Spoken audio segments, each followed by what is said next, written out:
El palacio estaba en silencio, y el contraste era evidente, imposible de ignorar, porque mientras el rey David habitaba en una casa de cedro, sólida, firme, adornada con lo mejor que podía ofrecer su reino, había algo que inquietaba su interior, algo que no encajaba, algo que no le permitía descansar completamente, y ese algo no era externo, era espiritual, era una conciencia que comenzaba a despertar dentro de él, porque en medio de toda su estabilidad, de toda su victoria, de toda su posición, había una realidad que no podía pasar desapercibida. Segundo de Samuel capítulo 7 lo describe con claridad. Aconteció que cuando ya el rey habitaba en su casa, después que Jehová le había dado reposo de todos sus enemigos en derredor, dijo el rey al profeta Natán: «Mira ahora, yo habito en casa de cedro, y el arca de Dios está entre cortinas». No es una queja, no es una crítica, es una observación que nace del corazón. David reconoce algo que a sus ojos no parece correcto. Él, un hombre, viviendo en una estructura firme, mientras el símbolo de la presencia de Dios, el arca, permanece en una tienda. Ese pensamiento no es superficial, no es impulsivo, es el resultado de un corazón que ha aprendido a valorar la presencia de Dios. Porque David no es un rey común, es un hombre que ha vivido persecución, que ha pasado por desiertos, que ha dependido completamente de Dios para sobrevivir. Y ahora, en medio de la estabilidad, no olvida lo esencial, no pierde de vista lo que realmente importa, y eso revela algo profundo. La prosperidad no había apagado su sensibilidad espiritual. En ese momento nace un deseo que, humanamente parece perfecto: construir una casa para Dios, darle un lugar digno, establecer un templo que refleje la grandeza de aquel que lo había llevado hasta ese punto. No es un deseo egoísta, no es un proyecto personal, es, en apariencia, un acto de honra, un acto de devoción, un acto de gratitud. La Biblia Thompson conecta este momento con el corazón de adoración de David, mostrando que su intención no nace de obligación religiosa, sino de una relación genuina con Dios. Y eso es lo que hace este momento tan poderoso. Porque no estamos viendo a un hombre que quiere impresionar, estamos viendo a un hombre que quiere honrar, un hombre que reconoce que lo que Dios merece es mayor de lo que hasta ese momento se le ha dado. Pero aquí comienza a revelarse una verdad que no es evidente a simple vista. No todo lo que nace de un buen corazón está automáticamente alineado con la voluntad de Dios. No todo lo que parece correcto es aprobado por Dios. No todo lo que honra en intención, honra en ejecución. David no lo sabe aún. Para él, la idea es clara. Dios merece una casa mejor. Dios merece algo más grande. Dios merece algo visible, estable, permanente. Y desde su perspectiva, esto es completamente lógico, completamente correcto, completamente necesario. La escena es poderosa. Un rey en reposo, un corazón sensible, un deseo noble. Todo parece alinearse perfectamente. Todo parece avanzar en la dirección correcta, todo parece listo para convertirse en una obra histórica. Pero en ese silencio, en ese momento donde todo parece correcto, hay algo que aún no ha sido consultado: la voluntad de Dios. La respuesta inicial que recibe David no viene directamente de Dios, viene de un hombre de Dios, y eso es lo que hace este momento aún más delicado, porque no se trata de un consejo cualquiera, se trata de Natán, el profeta, alguien que tenía comunión con Dios, alguien que hablaba en su nombre, alguien que representaba autoridad espiritual en Israel. Y cuando David le expone su deseo, la reacción es inmediata, aparentemente firme, aparentemente correcta, pero profundamente reveladora. Segundo de Samuel capítulo 7 versículo 3 dice: «Y Natán dijo al rey: Anda, y haz todo lo que está en tu corazón, porque Jehová está contigo». No hay pausa, no hay consulta visible, no hay búsqueda previa. Natán escucha el deseo de David y lo aprueba. Desde la lógica humana, esto tiene sentido. David es rey. David ama a Dios. David ha sido bendecido. David quiere hacer algo bueno. Todo encaja. Todo parece correcto.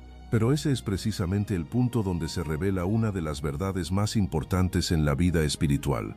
No todo lo que parece correcto viene de Dios. No todo lo que suena espiritual es dirección divina.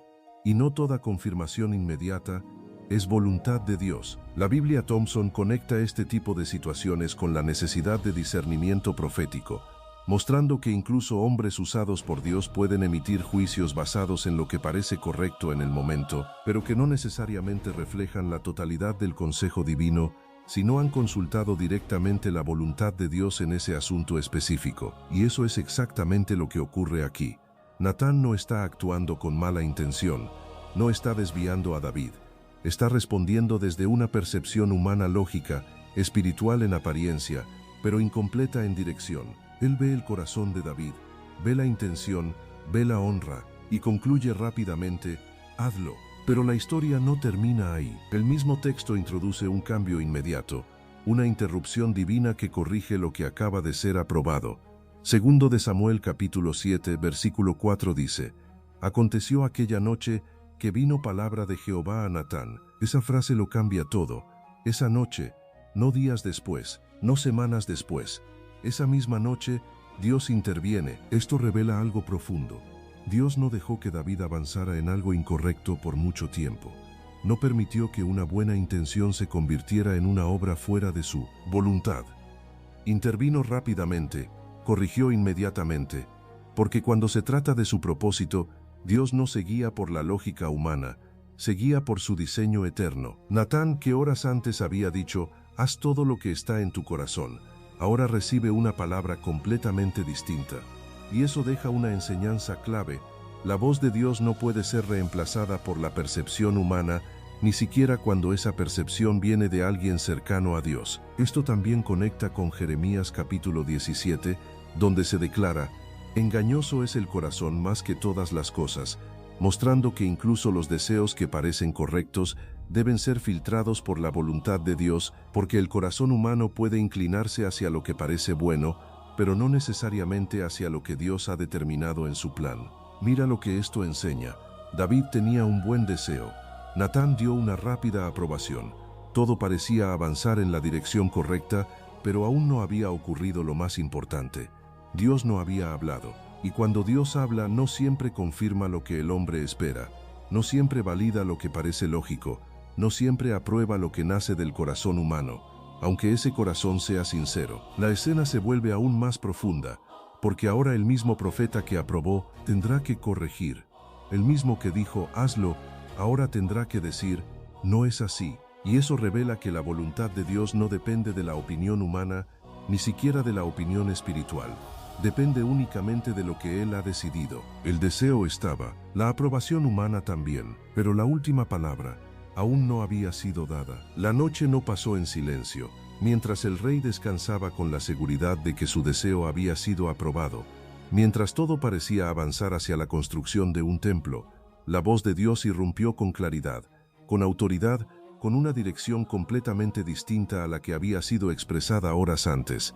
Segundo de Samuel capítulo 7 versículo 4 declara: aconteció aquella noche que vino palabra de Jehová a Natán, y esa intervención divina no fue ligera, no fue ambigua, no fue simbólica, fue directa, específica, y cambió completamente el rumbo de lo que David había pensado hacer. Dios no comienza con una aprobación, no inicia con una corrección suave, comienza con una pregunta que rompe la lógica humana: ¿tú me has de edificar casa en que yo more? Esa pregunta no busca información, busca revelar una verdad. David estaba pensando en hacer algo para Dios, pero Dios estaba a punto de mostrarle que el enfoque no era ese, que la iniciativa no nacía del hombre, que el plan no se construía desde la intención humana, sino desde la voluntad divina. Y entonces Dios recuerda algo que redefina completamente el concepto que David tenía en mente. Declara que desde el día en que sacó a Israel de Egipto, no ha habitado en casa, sino que ha andado en tienda y en tabernáculo. Esto no es una limitación, no es una carencia, es una decisión divina. Dios nunca estuvo incompleto por no tener un templo, nunca pidió una estructura, nunca exigió una casa de cedro. Su presencia no dependía de una edificación humana. La Biblia Thompson conecta este punto con la naturaleza de Dios como un ser que no puede ser contenido por estructuras físicas, como también lo afirma más adelante Salomón en Primero de Reyes capítulo 8. He aquí que los cielos de los cielos no te pueden contener, cuanto menos esta casa que yo he edificado, mostrando que Dios no habita en templos hechos por manos humanas porque los necesite, sino porque decide manifestarse de esa manera según su propósito. Esto cambia completamente la perspectiva. David estaba pensando en darle a Dios algo que, en su lógica, parecía necesario, pero Dios revela que él no ha estado esperando eso, que no ha estado demandando eso, que no ha estado limitado por eso. Y entonces declara algo aún más profundo. Nunca le pidió a ningún líder de Israel que le edificara casa de cedro. Nunca lo exigió, nunca lo ordenó, nunca lo estableció. Esto deja al descubierto una verdad poderosa. El deseo de David era bueno, pero no era una instrucción de Dios. Era una iniciativa humana que no había nacido en el diseño divino, y eso marca una diferencia absoluta, porque en la relación con Dios no se trata solo de hacer cosas buenas, se trata de hacer lo que Él ha determinado. Pero en lugar de simplemente rechazar la idea, Dios cambia el enfoque completamente. No lleva la conversación hacia lo que David quiere hacer por él, sino hacia lo que Él va a hacer por David. Segundo de Samuel capítulo 7 comienza a revelar el pacto davídico, donde Dios declara que lo tomó del redil, de detrás de las ovejas, para hacerlo príncipe sobre Israel, que ha estado con él en cada paso, que ha cortado a sus enemigos, que ha engrandecido su nombre. David quería construir una casa para Dios, pero Dios responde: yo estableceré tu casa. Este giro es profundo, porque muestra que en el reino de Dios, el hombre no es el que inicia las grandes obras, es Dios quien las establece. El hombre responde, el hombre obedece, el hombre participa, pero el diseño, el propósito, el tiempo, vienen de Dios. Y en ese momento, el deseo de David queda en pausa, no porque fuera malo, sino porque no era el plan en ese tiempo. Dios había hablado, y su palabra había cambiado completamente el enfoque. La razón verdadera comienza a revelarse cuando se deja de mirar únicamente la escena, y se entra en el propósito, porque hasta este punto parece que Dios simplemente rechazó la idea de David, pero la Escritura va mucho más profundo. No se trata de una negación sin causa, se trata de una decisión basada en el carácter, en la historia y en el tipo de obra que iba a ser establecida, y esto se revela con claridad cuando se conecta con 1 de Crónicas capítulo 22, versículo 8. Allí Dios declara directamente: tú has derramado mucha sangre, y has hecho grandes guerras, no edificarás casa a mi nombre, porque has derramado mucha sangre en la tierra delante de mí. Esta declaración cambia completamente la perspectiva. Ya no se trata solo de voluntad divina en abstracto, se trata de una razón concreta. Se trata de una condición específica en la vida de David. David era un hombre conforme al corazón de Dios, pero también era un hombre de guerra. Había peleado batallas, había enfrentado enemigos, había derramado sangre, y todo eso había sido permitido por Dios, incluso usado por Dios para establecer el reino, para traer victoria, para cumplir propósitos específicos en su tiempo. Pero el hecho de que algo haya sido permitido no significa que sea adecuado para todo propósito. Aquí se revela una verdad profunda. Dios no solo mira el corazón, también mira la asignación. El templo no sería un símbolo de conquista, el templo sería un símbolo de paz. El templo no representaría guerra, representaría reposo, comunión, estabilidad, presencia continua. Y eso explica por qué David, aunque fue elegido para establecer el reino, no fue elegido para edificar el templo, porque su historia, su trayectoria, su asignación estaban marcadas por el conflicto, por la batalla, por la guerra necesaria para posicionar a Israel en el lugar correcto. Pero el templo no se levantaría en medio del conflicto, se levantaría en medio del reposo. La Biblia Thompson conecta este principio con el carácter de las obras divinas, mostrando que Dios no asigna tareas al azar, Él escoge instrumentos específicos según el mensaje que quiere transmitir, según el momento, según el propósito, y en este caso, el templo no podía ser construido por alguien cuya vida representaba guerra, aunque esa guerra hubiera sido guiada por Dios. Esto no es un rechazo a David como persona, es una delimitación de su función, y eso es lo que muchas veces no se entiende. Que alguien sea usado por Dios no significa que hará todo. Que alguien tenga un gran llamado no significa que cumplirá todas las obras. David tenía un rol, y ese rol era establecer el reino, pero el templo requería otro tipo de instrumento. Esto también se confirma más adelante cuando se menciona a Salomón en 1 de Crónicas capítulo 22, versículo 9. He aquí te nacerá un hijo, el cual será varón de paz, porque yo le daré paz de todos sus enemigos en derredor. Por tanto su nombre será Salomón, Él edificará casa a mi nombre. Aquí todo encaja. El que edificaría el templo no sería un hombre de guerra, sería un hombre de paz. Mira lo que esto revela.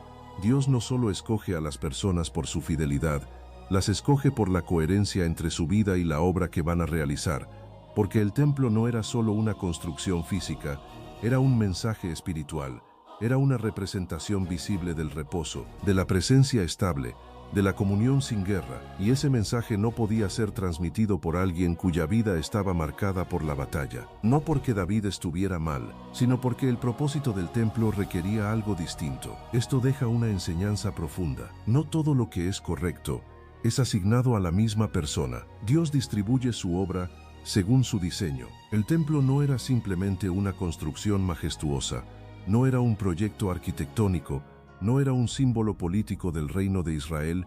El templo era una declaración espiritual. Era el lugar donde la presencia de Dios habitaría de manera estable en medio de su pueblo. Era el punto de encuentro entre lo divino y lo humano. Y por esa razón, su significado iba mucho más allá de la estructura física que lo representaría. Para entender esto correctamente, es necesario mirar lo que más adelante Salomón mismo declara en 1 de Reyes capítulo 5, cuando dice: «Tú sabes que mi padre David no pudo edificar casa al nombre de Jehová su Dios, por causa de las guerras que le rodearon, hasta que Jehová puso sus enemigos debajo de las plantas de sus pies. Ahora Jehová mi Dios me ha dado paz por todas partes». Y esta declaración no es solo histórica, es reveladora, porque muestra que el templo no podía levantarse en medio de conflicto. El templo requería un ambiente de reposo, de estabilidad, de paz establecida por Dios. La Biblia Thompson conecta este punto con el concepto del reposo divino, que aparece desde Génesis hasta Hebreos, mostrando que Dios no solo obra en medio del movimiento, también establece momentos donde su propósito se manifiesta en quietud, en orden, en armonía, y el templo era precisamente eso. No era un símbolo de conquista, era un símbolo de comunión. No era una marca de guerra, era una evidencia de paz. David había sido el instrumento para abrir camino, para enfrentar enemigos, para establecer el reino, pero el templo no representaba ese proceso. Representaba el resultado final, representaba el momento donde ya no había enemigos que derrotar, donde ya no había territorio que conquistar, donde la presencia de Dios podía habitar sin interrupciones, sin conflictos, sin guerra alrededor. Esto revela algo profundo sobre la manera en que Dios construye sus propósitos, porque hay etapas que requieren lucha, hay momentos que requieren confrontación, hay tiempos donde el avance se da en medio de oposición, pero también hay momentos donde todo eso cesa, donde lo que se establece ya no es batalla, sino presencia, no es guerra sino comunión, y el templo pertenecía a esa etapa, no a la anterior. Por eso David no fue rechazado, fue posicionado en la etapa correcta. Él fue el hombre del proceso, el que abrió camino, el que estableció el reino, el que preparó todo para que lo siguiente pudiera ocurrir. Pero no era el hombre del reposo, no era el instrumento que representaría la paz que el templo debía transmitir. Mira lo que esto enseña. El templo no podía ser construido por alguien que aún representaba la etapa de guerra, porque el mensaje del templo debía ser coherente con el instrumento que lo levantara.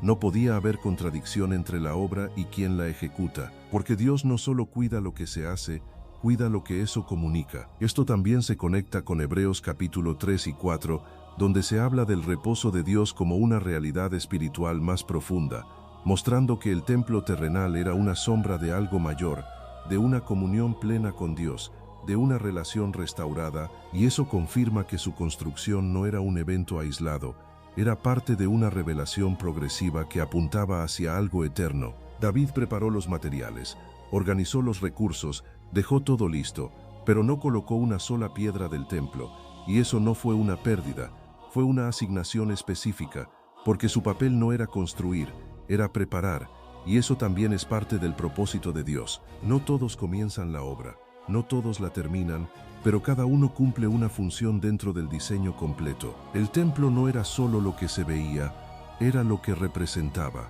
y por esa razón no podía ser construido de cualquier manera. Cuando David entiende la razón, cuando comprende que no se trata de rechazo sino de asignación, su reacción no es de frustración, no es de insistencia, no es de intentar cambiar la decisión divina, Su respuesta es una de las más poderosas en toda la Escritura, porque revela el corazón correcto delante de la voluntad de Dios, y eso es lo que define la diferencia entre alguien que simplemente desea hacer algo para Dios y alguien que verdaderamente camina con Dios. Primero de Crónicas capítulo 29 muestra este momento con claridad, no como un cierre, sino como una transición llena de propósito, porque David no se aparta del plan, no se desconecta, no abandona la visión, al contrario, se involucra aún más, pero desde la posición correcta, desde el lugar que Dios le asignó, y comienza a preparar todo lo necesario para que el templo sea construido por su hijo. El texto declara que David reunió oro, plata, bronce, hierro, madera, piedras preciosas en abundancia, y no lo hizo por obligación, lo hizo con entrega, con generosidad, con convicción, porque había entendido algo profundo. El propósito de Dios no gira alrededor de lo que uno quiere hacer, gira alrededor de lo que Dios ha determinado. Y cuando el corazón se alinea con eso, la obediencia se convierte en gozo. David mismo lo expresa diciendo, «Yo con todas mis fuerzas he preparado para la casa de mi Dios». Y esa frase revela algo poderoso. Aunque no construiría el templo, su corazón seguía completamente comprometido con la obra, no porque fuera su proyecto personal, sino porque era el propósito de Dios. Y eso cambia completamente la motivación. Ya no se trata de protagonismo, se trata de obediencia. La Biblia Thompson conecta este momento con el principio de rendición total a la voluntad divina, mostrando que la verdadera madurez espiritual no se mide por cuánto se logra hacer, sino por cuánto se es capaz de someter el deseo propio a la dirección de Dios, incluso cuando eso implica no ejecutar aquello que parecía correcto en el corazón. David no compite con Salomón, no se compara, no se resiste, se somete, y no solo se somete, lidera desde ese lugar, porque no se limita a aceptar la decisión, impulsa al pueblo, da ejemplo, entrega recursos, organiza todo para que la obra avance sin obstáculos, y eso revela otro principio clave.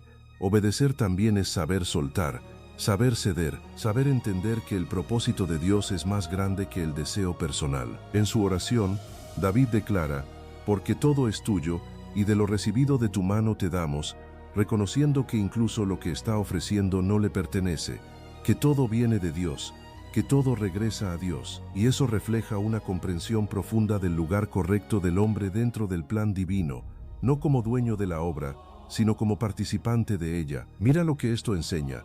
Muchas veces se piensa que obedecer a Dios es hacer lo que uno siente que es correcto, pero la verdadera obediencia se manifiesta cuando Dios dice no, cuando Dios redirige, cuando Dios asigna otra función y el corazón decide alinearse sin resistencia, sin orgullo, sin frustración. David pudo haber insistido, pudo haber argumentado, pudo haber usado su posición como rey, pero eligió obedecer, y esa decisión lo posiciona no como alguien que perdió una oportunidad, sino como alguien que cumplió perfectamente su papel dentro del propósito de Dios. Porque preparar también es parte de construir, aunque no se coloquen las piedras, aunque no se levanten las paredes. En ese momento David deja de ser el hombre que quería edificar el templo y se convierte en el hombre que hizo posible que el templo fuera edificado. La continuidad del propósito de Dios no se detuvo con la decisión sobre David. Al contrario, comenzó a revelarse con mayor claridad, porque lo que David no construiría sería edificado por aquel que Dios había designado desde antes, y esto muestra que el plan de Dios no está limitado a una sola persona, no depende de un solo instrumento. No se detiene cuando alguien no ejecuta una parte, porque el propósito divino es más grande que cualquier individuo. Primero de Crónicas capítulo 22, versículo 9 lo declara con precisión. He aquí te nacerá un hijo, el cual será varón de paz, porque yo le daré paz de todos sus enemigos en derredor. Por tanto su nombre será Salomón, él edificará casa a mi nombre. Aquí todo encaja perfectamente. No es una coincidencia, no es una solución improvisada, es un diseño establecido. Salomón no solo construiría el templo, representaría lo que el templo significaba. Su nombre mismo lo define. Paz, no guerra, no conquista, no conflicto. Paz establecida por Dios. La Biblia Thompson conecta este momento con la continuidad del pacto davídico, mostrando que Dios no solo trabaja en generaciones, sino que distribuye su propósito a través de ellas, asignando a cada uno una parte específica, una función determinada, un rol dentro de un diseño mayor que no puede ser ejecutado por una sola persona. David fue el que peleó. Salomón sería el que edificaría. David enfrentó enemigos. Salomón disfrutaría reposo. David estableció el reino. Salomón levantaría el templo. Esto revela un principio profundo. El propósito de Dios no es inmediato, es progresivo, se desarrolla en etapas, se manifiesta en tiempos, y muchas veces lo que uno inicia, otro lo completa, no porque haya fallado, sino porque así fue diseñado desde el principio. Mira lo que esto enseña: no todo termina en una sola vida, no todo se cumple en una sola etapa, no todo se ejecuta en una sola generación, porque Dios trabaja más allá del tiempo del hombre, más allá de su expectativa, más allá de su visión limitada. David entendió esto, y por eso no se resistió. Preparó a Salomón, le dio instrucciones, le entregó recursos, le transmitió el diseño. Primero de Crónicas capítulo 28 muestra a David entregando los planos, organizando el servicio, estableciendo los detalles, porque aunque no construiría el templo, sí tenía la responsabilidad de asegurar que todo estuviera listo para que se edificara conforme a la voluntad de Dios. Y eso revela otra verdad poderosa: el que no ejecuta, también participa; el que no construye, también forma parte de la obra. Porque el propósito de Dios no se mide por quien recibe el reconocimiento, sino por quien obedece su asignación. Dios no reemplazó a David. Dios continuó su obra a través de su Hijo. Esto elimina una idea equivocada, que cuando alguien no hace algo es porque falló, porque fue rechazado, porque perdió su oportunidad. Pero la Escritura muestra lo contrario. Cuando Dios asigna, lo hace con precisión, y cada persona ocupa un lugar específico dentro de ese plan. Salomón no era mejor que David, era el indicado para esa parte. David no era insuficiente, era el indicado para otra etapa, y cuando ambos cumplen su función, el propósito se completa. El templo no fue el logro de Salomón solamente, fue el resultado de un proceso que comenzó en David, y eso revela que en el reino de Dios nadie construye solo. Al mirar todo el panorama completo, la razón por la cual David no pudo construir el templo deja de ser un misterio aislado y se convierte en una revelación profunda del carácter de Dios, de su orden, de su manera de operar, porque no se trató de una simple negativa, no fue un rechazo personal, no fue una pérdida de favor, fue una decisión divina basada en propósito, en tiempo y en coherencia espiritual. David tenía el corazón correcto, tenía el deseo correcto, tenía la intención correcta, pero no tenía la asignación, y eso define toda la diferencia. Primero de Crónicas capítulo 22, versículo 8 lo deja claro: has derramado mucha sangre, no edificarás casa a mi nombre. Y esto no anula lo que David fue, ni disminuye su relación con Dios. Al contrario, confirma que Dios no solo mira el corazón, también observa la historia, el proceso, el tipo de vida que ha sido vivida, y cómo esa vida se alinea con la obra que será levantada. El templo no era cualquier obra, era un símbolo eterno. Representaba reposo, representaba comunión, representaba la presencia de Dios habitando en medio de su pueblo sin interrupciones, y por esa razón no podía ser construido por alguien cuya vida estaba marcada por la guerra, aunque esa guerra hubiera sido dirigida por Dios, porque el mensaje del templo debía ser coherente con el instrumento que lo edificara. Debía reflejar paz, no conflicto. Debía comunicar reposo, no batalla. La Biblia Thompson conecta este principio con la perfección del diseño divino, mostrando que Dios no solo establece lo que se hará, también determina quién lo hará, cuándo se hará y cómo se hará, porque en su plan no hay improvisación, no hay desorden, no hay contradicción entre el mensaje y el mensajero. Esto deja una enseñanza que atraviesa cualquier tiempo. No todo lo que se desea hacer para Dios es lo que Dios ha asignado, no todo lo que parece correcto es parte del diseño, no todo lo que nace en el corazón es dirección divina, porque el propósito no se define por la intención del hombre, se define por la voluntad de Dios. David entendió esto, y en lugar de resistirse, se alineó, preparó todo, entregó recursos, estableció el orden, formó al que vendría después, y en ese acto demostró que la verdadera grandeza no está en hacer todo, sino en obedecer en todo, incluso cuando eso implica no ejecutar aquello que uno deseaba profundamente. El templo se construyó, la presencia de Dios se manifestó, el propósito se cumplió, no en David, pero sí a través de David, y eso revela la verdad final. David no fue rechazado, fue reposicionado, no perdió el propósito, cumplió su parte dentro de él. No fue excluido de la obra, fue el fundamento de ella. La verdadera razón por la que David no construyó el templo no fue incapacidad,